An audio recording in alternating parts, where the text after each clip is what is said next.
सूर्यस्तोत्रं विकर्तनो विवश्वास मार्तण्डो भास्करो रविः लोकः प्रकाशकः श्रीमान् लोकचक्षुर्महेश्वरः लोकसाक्षी त्रिलोकेशः कर्ता हर्ता तमस्वः तपनस्तापनश्चैव शुचिः सप्ताश्ववाहनः गभस्तिहस्तो ब्रह्मा च सर्वदेव नमस्कृतः एकविंशतिविद्येश स्तव इष्टः सदा रवेः प्रातः स्मरामि खलु तत्सवितुर्वरेण्यां रूपां हि मण्डलमचो वदतनो व्यजुंसि सामानि यस्य किरणाः प्रभवादिहेतों ब्रह्माहरात्मकमलक्षचिन्त्यरूपम् प्रातर्नमामि तरणीं तनुवाङ्मनोभिर्ब्रह्मेन्द्रपूर्वकसुरेर्नुतमर्चितं च प्रविष्टप्रमोचनविनिग्रहहेतुभूतां त्रैलोक्यपालनपरां त्रिगुणात्मकां च प्रातर्भजामि सवितारमनान्तशक्तिं तं सर्वलोककलनात्मककालमूर्तिं गोकण्ठबन्धनविमोचनमादिदेवं श्लोकमिदं भानोः प्रातः प्रातः पठेत तु यः सर्वव्याधिविनिर्मुक्तः परं सुखमवाप्नुयात्। सूर्यस्तोत्रं विकर्तनो विवश्वास मार्तण्डो भास्करो रविः लोकः प्रकाशकः श्रीमान् लोकचक्षुर्महेश्वरः लोकसाक्षी त्रिलोकेशः कर्ता हर्ता तमस्वः तपनस्तापनश्चैव शुचिः सप्ताश्ववाहनः गभस्तिहस्तो ब्रह्मा च सर्वदेव नमस्कृतः एकविंशतिविद्येश स्तव इष्टः सदा रवेः प्रातः स्मरामि खलु तत्सवितुर्वरेण्यां रूपां हि मण्डलमचो वदतनो व्यजुंसि सामानि यस्य किरणाः प्रभवादिहेतों ब्रह्माहरात्मकमलक्षचिन्त्यरूपम् प्रातर्नमामि तरणीं तनुवाङ्मनोभिर्ब्रह्मेन्द्रपूर्वकसुरेर्नुतमर्चितं च प्रविष्टप्रमोचनविनिग्रहहेतुभूतां त्रैलोक्यपालनपरां त्रिगुणात्मकां च प्रातर्भजामि सवितारमनान्तशक्तिं तं सर्वलोककलनात्मककालमूर्तिं गोकण्ठबन्धनविमोचनमादिदेवं श्लोकमिदं भानोः प्रातः प्रातः पठेत तु यः सर्वव्याधिविनिर्मुक्तः परं सुखमवाप्नुयात्। सूर्यस्तोत्रम् विकर्तनो विवश्वास मार्तण्डो भास्करो रविः लोकः प्रकाशकः श्रीमान् लोकचक्षुर्महेश्वरः लोकसाक्षी त्रिलोकेशः कर्ता हर्ता तमिस्रः तपनस्तापनश्चैव शुचिः सप्ताश्ववाहनः गभस्तिहस्तो ब्रह्मा च सर्वदेव नमस्कृतः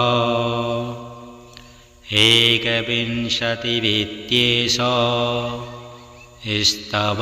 इष्टः सदा रवेः प्रातः स्मरामि खलु तत्सवितुर्वरेण्यां रूपां हि मण्डलमचोऽततनोर्यजुंसि सामानि यस्य किरणाः प्रभवादिहेतुं ब्रह्माहरात्मकमलक्ष्यचिन्त्यरूपम् प्रातः नमामि तरणीं तनुवाङ्मनोभिर्ब्रह्मेन्द्रपूर्वकसुरेर्नुतमर्चितं च प्रविष्टप्रमोचनविनिग्रहहेतुभूतां त्रैलोक्यपालनपरां त्रिगुणात्मकं च प्रातः भजामि सवितारमनन्तशक्तिं तं सर्वलोककलनात्मककालमूर्तिं गोकण्ठबन्धनविमोचनमादिदेवं श्लोकमिदं भानोः प्रातः प्रातः पठेत तु यः सर्वव्याधिविनिर्मुक्तः परं सुखमवाप्नुयात्। सूर्यस्तोत्रम् विकर्तनो विवश्वास मार्तण्डो भास्करो रविः लोकः प्रकाशकः श्रीमान् लोकचक्षुर्महेश्वरः लोकसाक्षी त्रिलोकेशः कर्ता हर्ता तमिस्रः तपनस्तापनश्चैव शुचिः सप्ताश्ववाहनः गभस्तिहस्तो ब्रह्मा च सर्वदेव नमस्कृतः एकविंशतिविद्येश स्तव इष्टः सदा रवेः प्रातः स्मरामि खलु तत्सवितुर्वरेण्यां रूपां हि मण्डलमचोऽततनोर्यजुंसि सामानि यस्य किरणाः प्रभवादिहेतुं ब्रह्माहरात्मकमलक्ष्यचिन्त्यरूपम् प्रातः नमामि तरणीं तनुवाङ्मनोभिर्ब्रह्मेन्द्रपूर्वकसुरेर्नुतमर्चितं च प्रविष्टप्रमोचनविनिग्रहहेतुभूतां त्रैलोक्यपालनपरां त्रिगुणात्मकं च प्रातः भजामि सवितारमनन्तशक्तिं तं सर्वलोककलनात्मककालमूर्तिं गोकण्ठबन्धनविमोचनमादिदेवं श्लोकमिदं भानोः प्रातः प्रातः पठेत तु यः सर्वव्याधिविनिर्मुक्तः परं सुखमवाप्नुयात्। सूर्यस्तोत्रम् विकर्तनो विवश्वास मार्तण्डो भास्करो रविः लोकः प्रकाशकः श्रीमान् लोकचक्षुर्महेश्वरः लोकसाक्षी त्रिलोकेशः कर्ता हर्ता तमस्वः तपनस्तापनश्चैव शुचिः सप्ताश्ववाहनः गभस्तिहस्तो ब्रह्मा च सर्वदेव नमस्कृतः एकविंशतिरित्येष स्तव इष्टः सदा रवेः प्रातः स्मरामि खलु तत्सवितुर्वरेण्यां रूपां हि मण्डलमचोऽवततनोर्यजुंसि सामानि यस्य किरणाः प्रभवादिहेतों ब्रह्माहरात्मकमलक्ष्यचिन्त्यरूपम् प्रातः नमामि तरणीं तनुवाङ्मनोभिर्ब्रह्मेन्द्रपूर्वकसुरेर्नुतमर्चितं च प्रविष्टप्रमोचनविनिग्रहहेतुभूतां त्रैलोक्यपालनपरां त्रिगुणात्मकां च प्रातः भजामि सवितारमणान्तशक्तिं तं सर्वलोककलनात्मककालमूर्तिं गोकण्ठबन्धनविमोचनमादिदेवम् श्लोकमिदं भानोः प्रातः प्रातः पठेत तु यः सर्वव्याधिविनिर्मुक्तः परं सुखमवाप्नुयात्। सूर्यस्तोत्रम् विकर्तनो विवश्वास मार्तण्डो भास्करो रविः लोकः प्रकाशकः श्रीमान् लोकचक्षुर्महेश्वरः लोकसाक्षी त्रिलोकेशः कर्ता हर्ता तमस्वः तपनस्तापनश्चैव शुचिः सप्ताश्ववाहनः गभस्तिहस्तो ब्रह्मा च सर्वदेव नमस्कृतः एकविंशतिरित्येष स्तव इष्टः सदा रवेः प्रातः स्मरामि खलु तत्सवितुर्वरेण्यां रूपां हि मण्डलमचोऽवततनोर्यजुंसि सामानि यस्य किरणाः प्रभवादिहेतों ब्रह्माहरात्मकमलक्ष्यचिन्त्यरूपम् प्रातः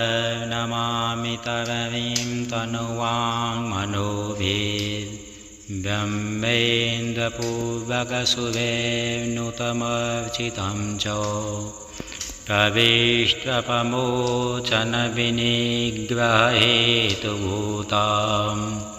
त्रैलोक्यपालनपरां त्रिगुणात्मकां च प्रातः भजामि सवितारमणान्तशक्तिं तं सर्वलोककलनात्मककालमूर्तिं गोकण्ठबन्धनविमोचनमादिदेवम् श्लोकमिदं भानोः प्रातः प्रातः पठेत तु यः सर्वव्याधिविनिर्मुक्तः परं सुखमवाप्नुयात्। सूर्यस्तोत्रम् विकर्तनो विवश्वास मार्तण्डो भास्करो रविः लोकः प्रकाशकः श्रीमान् लोकचक्षुर्महेश्वरः लोकसाक्षी त्रिलोकेशः कर्ता हर्ता तमस्रः तपनस्तापनश्चैव शुचिः सप्ताश्ववाहनः गभस्तिहस्तो ब्रह्मा च सर्वदेव नमस्कृतः एकविंशतिरित्येष स्तव इष्टः सदा रवेः प्रातः स्मरामि खलु तत्सवितुर्वरेण्यां रूपां हि मण्डलमचोऽवततनो व्यजुंसि सामानि यस्य किरणाः प्रभवादिहेतों ब्रह्माहरात्मकमलक्ष्यचिन्त्यरूपम् प्रातः नमामि तरणीं तनुवाङ्मनोभिर्ब्रह्मेन्द्रपूर्वकसुरेर्नुतमर्चितं च प्रविष्टप्रमोचनविनिग्रहहेतुभूतां त्रैलोक्यपालनपरां त्रिगुणात्मकां च प्रातः भजामि सविता रमणान्तशक्तिं तं सर्वलोककलनात्मककालमूर्तिं गोकण्ठबन्धनविमोचनमादिदेवम् श्लोकमिदं भानोः प्रातः प्रातः पठेत तु यः सर्वव्याधिविनिर्मुक्तः परं सुखमवाप्नुयात्। सूर्यस्तोत्रम् विकर्तनो विवश्वास मार्तण्डो भास्करो रविः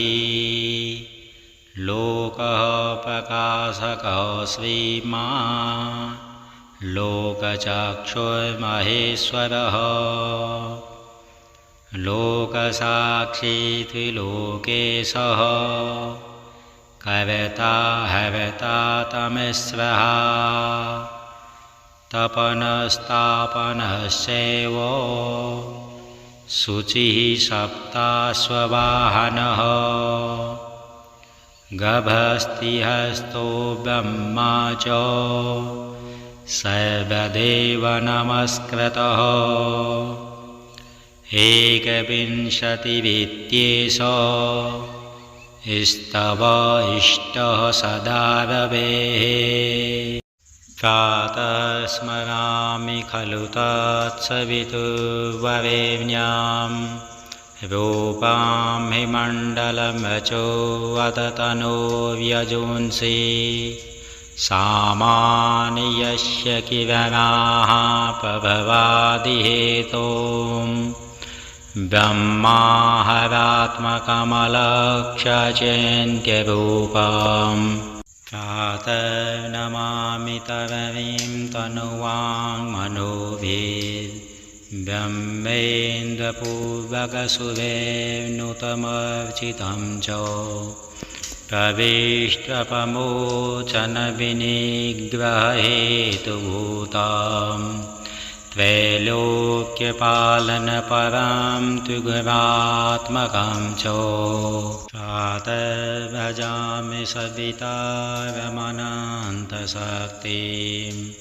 तं सर्वलोककलनात्मककालमूर्तिं गोकण्ठबन्धनविमोचनमादिदेवं श्लोकमिदं भानोः प्रातः प्रातः पठेत तु यः सर्वव्याधिविनिर्मुक्तः परं सुखमवाप्नुयात्। सूर्यस्तोत्रम् विकर्तनो विवश्वास मार्तण्डो भास्करो रविः लोकः प्रकाशकः श्रीमान् लोकचक्षुर्महेश्वरः लोकसाक्षी त्रिलोकेशः कर्ता हर्ता तमिस्रः तपनस्तापनश्चैव शुचिः सप्ताश्ववाहनः गभस्तिहस्तो ब्रह्मा च सर्वदेवनमस्कृतः एकविंशतिविद्येश स्तव इष्टः सदा रवेः प्रातः स्मरामि खलु तत्सवितुर्वरेण्यं रूपां हि मण्डलमचो वदतनोर्यजुंसि सामानि यस्य किरणाः प्रभवादिहेतुं ब्रह्माहरात्मकमलक्ष्यचिन्त्यरूपम् प्रातः नमामि तरणीं तनुवाङ्मनोभिर्ब्रह्मेन्द्रपूर्वकसुरेर्नुतमर्चितं च प्रविष्टप्रमोचनविनिग्रहहेतुभूतं त्रैलोक्यपालनपरां त्रिगुणात्मकं च प्रातः भजामि सवितारमनन्तशक्तिं तं सर्वलोककलनात्मककालमूर्तिं गोकण्ठबन्धनविमोचनमादिदेवं श्लोकमिदं भानोः प्रातः प्रातः पठेत तु यः सर्वव्याधिविनिर्मुक्तः परं सुखमवाप्नुयात्। सूर्यस्तोत्रम् विकर्तनो विवश्वास मार्तण्डो भास्करो रविः लोकः प्रकाशकः श्रीमान् लोकचक्षुर्महेश्वरः लोकसाक्षी त्रिलोकेशः कर्ता हर्ता तमिस्रः तपनस्तापनश्चैव शुचिः सप्ताश्ववाहनः गभस्तिहस्तो ब्रह्मा च सर्वदेवनमस्कृतः एकविंशतिविद्येश स्तव इष्टः सदा रवेः प्रातः स्मरामि खलु तत्सवितुर्वरेण्यं रूपां हि मण्डलमचो वदतनोर्यजुंसि सामानि यस्य किरणाः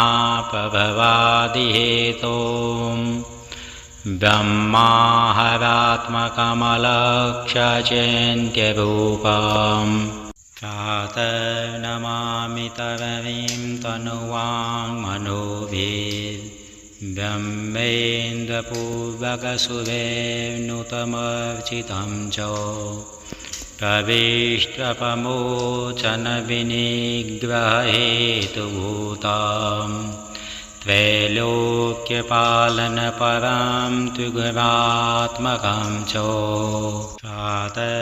भजामि सवितारमनन्तशक्तिं तं सर्वलोककलनात्मककालमूर्तिं गोकण्ठबन्धनविमोचनमादिदेवं श्लोकमिदं भानोः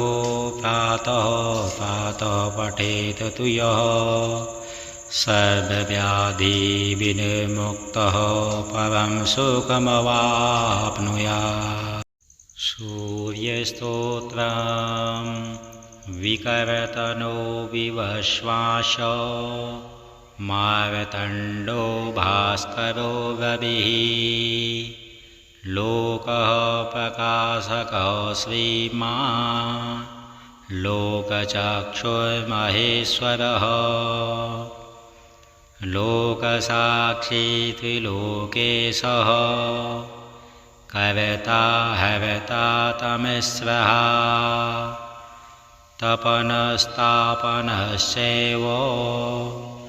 शुचिः सप्ताश्ववाहनः गभस्तिहस्तो ब्रह्मा च सर्वदेव नमस्कृतः एकविंशतिरित्येष स्तव इष्टः सदा रवेः प्रातः स्मरामि खलु तत्सवितुर्वरेण्यं रूपां हिमण्डलमचो अततनो व्यजुंसि सामानि यस्य किरणाः प्रभवादिहेतुं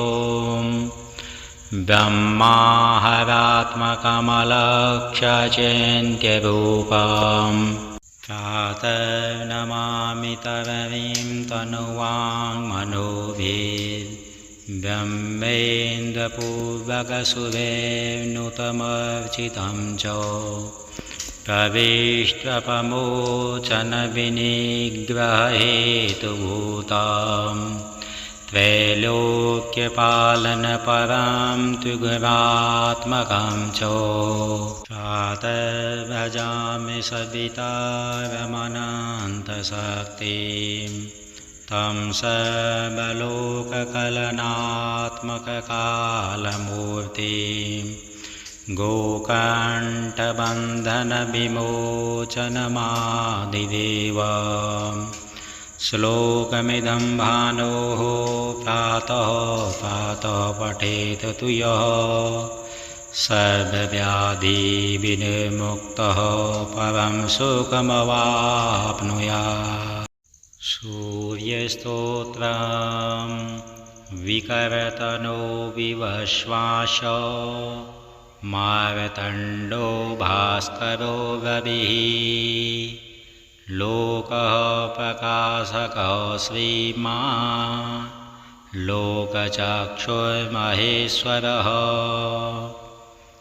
लोकसाक्षी त्रिलोकेशः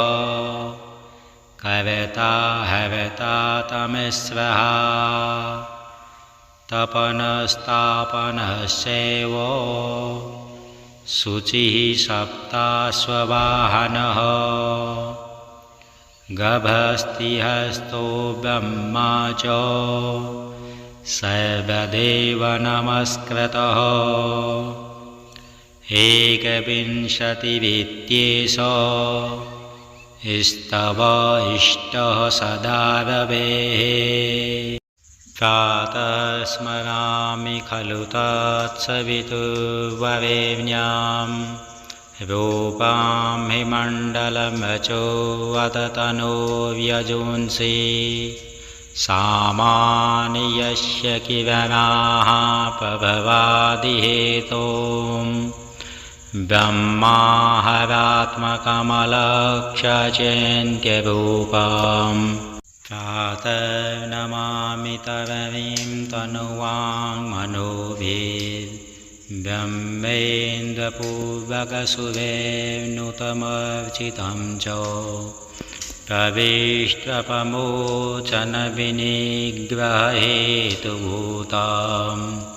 त्रैलोक्यपालनपरां त्रिगुणात्मकां च प्रातः भजामि सवितारमनन्तशक्तिं तं सर्वलोककलनात्मककालमूर्तिं गोकण्ठबन्धनविमोचनमादिदेवम् श्लोकमिदं भानोः प्रातः प्रातः पठेत तु यः सर्वव्याधिविनिर्मुक्तः परं सुखमवाप्नुयात्। सूर्यस्तोत्रं विकर्तनो विवश्वास मार्तण्डो भास्करो रविः लोकः प्रकाशकः श्रीमान् लोकचक्षुर्महेश्वरः लोकसाक्षी त्रिलोकेशः कर्ता हर्ता तमस्रः तपनस्तापनश्चैव शुचिः सप्ताश्ववाहनः गभस्तिहस्तो ब्रह्मा च सर्वदेव नमस्कृतः एकविंशतिरित्येष स्तव इष्टः सदा रवेः प्रातः स्मरामि खलु तत्सवितुर्वरेण्यां रूपां हि मण्डलमचो वदतनो व्यजुंसि सामानि यस्य किरणाः प्रभवादिहेतों ब्रह्माहरात्मकमलक्ष्यचिन्त्यरूपम् प्रातः नमामि तरणीं तनुवाङ्मनोभिर्ब्रह्मेन्द्रपूर्वकसुरेर्नुतमर्चितं च प्रविष्टप्रमोचनविनिग्रहहेतुभूतां त्रैलोक्यपालनपरां त्रिगुणात्मकां च प्रातः भजामि सवितारमनन्तशक्तिं तं सर्वलोककलनात्मककालमूर्तिं गोकण्ठबन्धनविमोचनमादिदेवम् श्लोकमिदं भानोः प्रातः प्रातः पठेत तु यः सर्वव्याधिविनिर्मुक्तः परं सुखमवाप्नुयात्।